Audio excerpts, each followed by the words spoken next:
I am telling you that a lot of Nigerian people are suffering, especially health-wise. A lot of people are dying. Nigeria's working class is overwhelmingly informal. Out of a labor force of more than 100 million, well over 80% survive through precarious, unregulated work, street trading, transport, home-based production, waste picking, or day labor. This is not a marginal layer. It is the core of the economy. Yet these workers remain largely excluded from labor protections, social security, health insurance, etc. This situation has sharpened under the current economic crisis, with rising inflation, subsidy removals, and currency devaluation that have pushed millions further into poverty. In this context, the Federation of Informal Workers' Organizations of Nigeria has a crucial role to play. FIWON organizes some of the most precarious layers of the Nigerian working class: market traders, artisans, transport workers, and is fighting for recognition, rights, and dignity. On March 25, FIWON brought its demands directly to the Nigerian parliament, mobilizing workers in a rally to demand social protection. Women that are pregnant are dying. Sometimes to go and register in the hospital, they are afraid. They will be at home till the day of their delivery. Before you know it, you hear that they are dead. A lot of people are afraid of going to hospital because of hospital bill. A common person in this Nigeria is suffering. I am telling you, if you go into the towns of this nation, you understand what I'm talking about. There is victory for the struggle in the struggle for peoples. There is victory. In this interview, we speak to FIWON members Dennis, Gift, Victor, Blessing, Serifat, and Gloria, who took part in the rally, to understand both the conditions they face and the demands that they are raising a struggle. We want our government to give us health insurance. That's the most important to us. Secondly, low-cost houses. A lot of people today are stranded. Some are sleeping under uncompleted building. When you see a woman, or parents with 5 children, 4 children, sometimes you see them living in uncompleted building. We're here with several FIWON members working in the informal sector in Nigeria. I'd like to start by asking you, what is FIWON? What's your union? FIWON stands for Federation of Informal Workers Organization of Nigeria. So can you explain to our listeners what workers are working in informal sector? What types of jobs are included in your union? Informal workers cut across the vulnerables and the workers under the informal economy, like the street vendors, the market seller, the traders, even the babambola, those ones that pick waste things from waste bin, and even those who are not formally employed by the government, like those who are employed, who are self-employed, are under informal worker. Some of them are in the ICT. There are those in the ICT who do things on their own without the government patronage, or rather without the government help or assistance. So anyone under the informal economy doing business that are not under government payroll are all refers to workers under the informal sector. These are people we stand for. These are people we advocate for, because we realize that their rights is being taken day by day by the government, and we are not seeing help coming to them as it's supposed to be. So the people in the formal economy who are directly under the government payroll, some of them have some benefits given to them by the government, but that of the informal workers, they are totally cut off. There is no social assistance for them, even basic health benefits. There is none to them. So we FIWON, Federation of Informal Workers Organization of Nigeria, we are advocating for them, for a better life for them. We are advocating for a better patronage for them in terms of social assistance, in terms of basic health care, even if it is going to be contributory. Contributory in the sense that the informal worker pay little money on their own, while the government add their own. So at the end of the day, when they are sick, they should have access to good health care in the hospital based on what they have contributed and what government has also supported them with. So these are basically some of the things we are advocating for. Today we took the protest or rally. We don't call it protest because this is not protest. rally and a social protection awareness. We took it to the National Assembly so that they will hear us, they will understand that a lot of people are really passing through hell. I ask questions. Each time I go out to advocate for social protection, I ask some questions. If peradventure somebody is sick today and the sickness lasts for 1 week, those in the informal sector, especially those market women, those traders, those babambola, those waste pickers, those street vendors who don't even have where to sleep, who don't even have where to stay.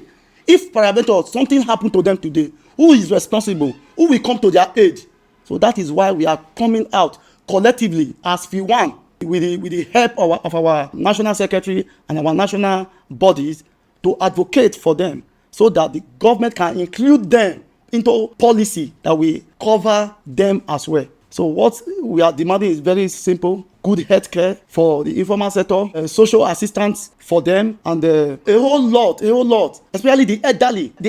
That's why we are asking for support, even from the formal economy. Those in the working for government today, some of them, when they retire, they come back to the informal economy. So if peradventure they collect the stipends government give them after their work, after their 35 years of work and everything, at the end of the day, they come back and be part of the informal economy. If this thing is not addressed, if it's not properly adhered to, it will still fall on them. Because though, especially, we are also advocating for our fathers, our mothers who are aging. Some of them 60 years, 65 years. Their children are not really doing anything. They cannot take care of themselves. Some of them, when they fall sick, they die without proper care. So FIWON is standing in the gap for them, so that government will include them in their policy, in their decision, in their plans. Because we in the informal sector, we believe that social protection is human rights. Government is not helping us. Our constitution clearly states that in section 16 2D clearly states how government can be responsible for our citizens. So we are citizens of Nigeria. So therefore, the rights the formal workers have, we are also fighting that the informal worker should also have them. That is why we go out today to amplify our voice, to echo our voice, so that government can listen and take proper decision and do the needful, so that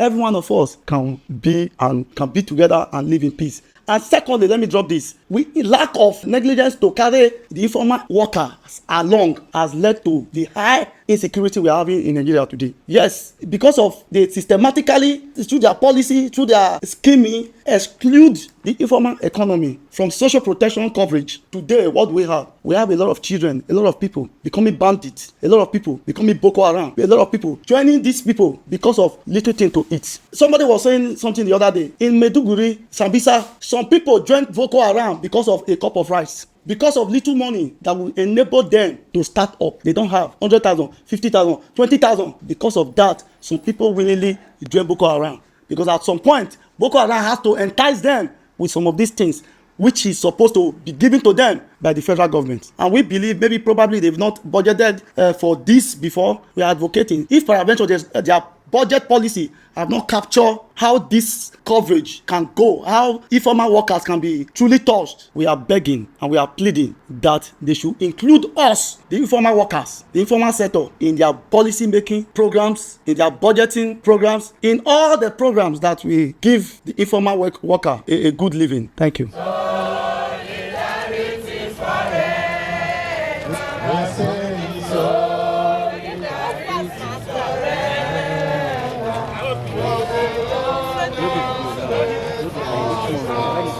So you had a protest today at the National Assembly. Can you describe what happened there, your slogans, and what took place? What was the reason you organized this event? Yes, just like what my colleague said. We went there for the interest of the informal economy, which are the informal workers that we have today. Number one purpose for the rally was, one, to create awareness. We have the informal workers today who don't even know their rights and what they are qualified for as a citizen of the country. So that was part of the rally, to create awareness and to let the government know that they have to carry us along in policy making. If they are making their policy, the informal sectors should be considered in any policies they are making to protect the interests of the informal workers. When we talk about this policy, we are talking about the social protection policy. That if the informal sectors are being carried along by giving them good health protection, giving them old age pension, giving them child care protection, then the informal sector should be carried along also. If you consider the economy of the country today, the informal sectors are the one who are pushing up and promoting the economy of this country. And both of them, 80% of informal sectors in Nigeria are not aware of their rights when it comes to social protection.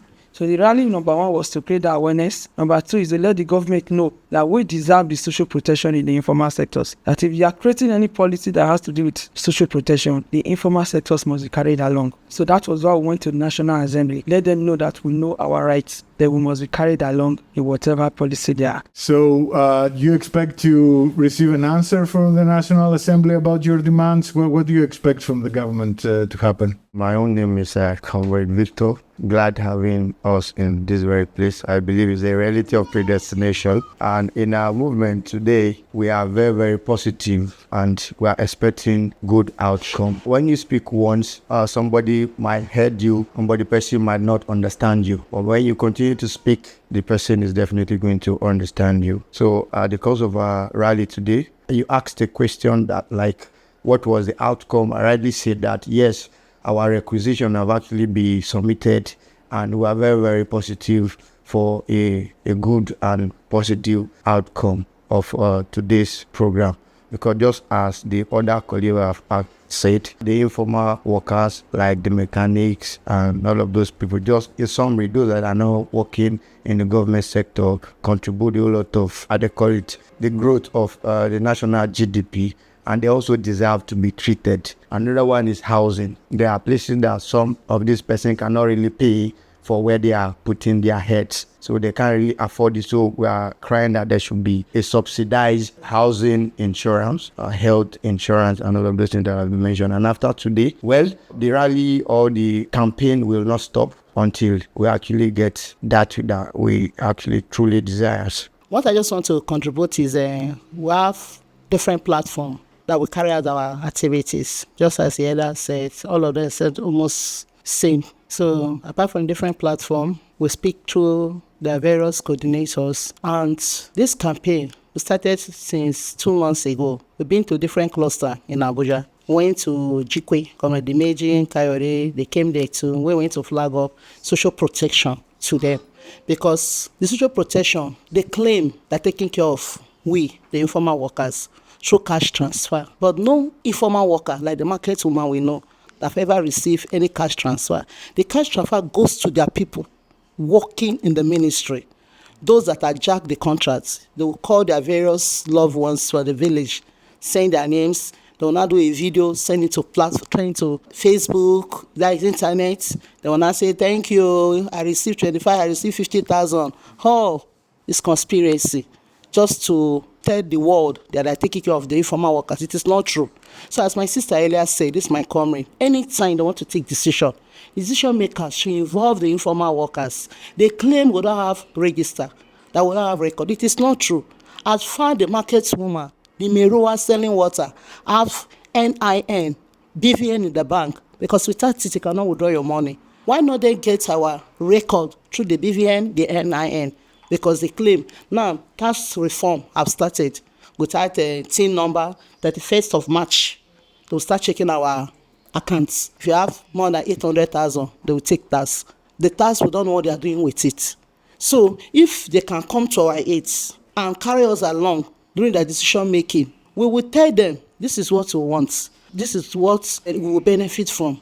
Like the old man that is 70, 80 years selling along the streets. Who will pay him pension? When he's sick, as my brother said, who is going to take care of him? Some of them are widowers.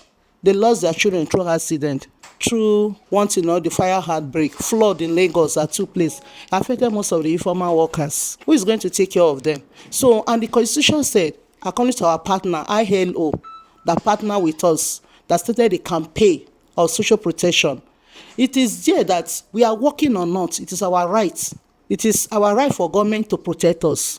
The old one is your right for protection. So they're supposed to take care of us. But we contribute small, they should support it. As my brother earlier said, they can still build low-cost houses. We pay instrumentally. we can have, because we are not privileged to pay huge amount of money. They pay it. They build houses for the ministry workers. They move it from their salary gradually. They should do it equally to us, the informal workers, because if you go to the market, without the informal workers, the market will not exist. Anyway, you go to Nigeria, we contribute 80% to the economic of this Nigeria. So they should carry us along. How many workers work in the informal sector in Nigeria? More than 80%. Anywhere you go to this Nigeria, is it by the riverside? You will see the manground there. Is it by the riverside? Anywhere you go, you will see the informal workers there. The informal worker pack sand with baby in her bag, pack sand by the river to make sure to take care of our family. The widowers in our midst, most of them are the breadwinner. Their children are in school. They are those taking care of them. So they should come to our aid. Let them pass the bill because of social protection to the informal workers. That is what we are campaigning for. And we'll be doing it without this, just ILO Solidarity Center. This will be supporting us in carrying out this advocacy. So government should also support us. That is our plea. We will not call for a problem, but we'll call for pleading so that they will carry us along. That is the fear I have to say. Thank you very much. To put this on notice, I want it to be very clear that everyone that came out today, they were not sponsored. These are people who are passionate about their future, about their children's future. They came out on their own because they want a betterment of their life and other things that has to do with livelihood. That's why they came out. We are passionate about this cause, and just like as my chairperson as well earlier said, it's something we'll continue pushing for until government hits to our voice and demand. All I have to say is we are fighting for our rights. That's all I have to say. My comrades have said everything. So we are fighting for our rights. Government should look into it so that we move forward. Like old age, good roads, quality education, everything about human being, human living. We need our own rights. All the things I want to say, my community have already said, but all we need is help and support. We need support and help. Thank you, Sasha. You deserve it, as you're working very hard. Yeah. We are not going to stop until the yearnings of the informal sector are met, until the woman in the market is being taken care of, and there's dignity of labor, there's social protection, there's social security, there is all social security in all aspects of life. There is decent work environment. Until all this put in place, so I don't think we will stop. There is victory for the struggle in the struggle for peoples. There is victory.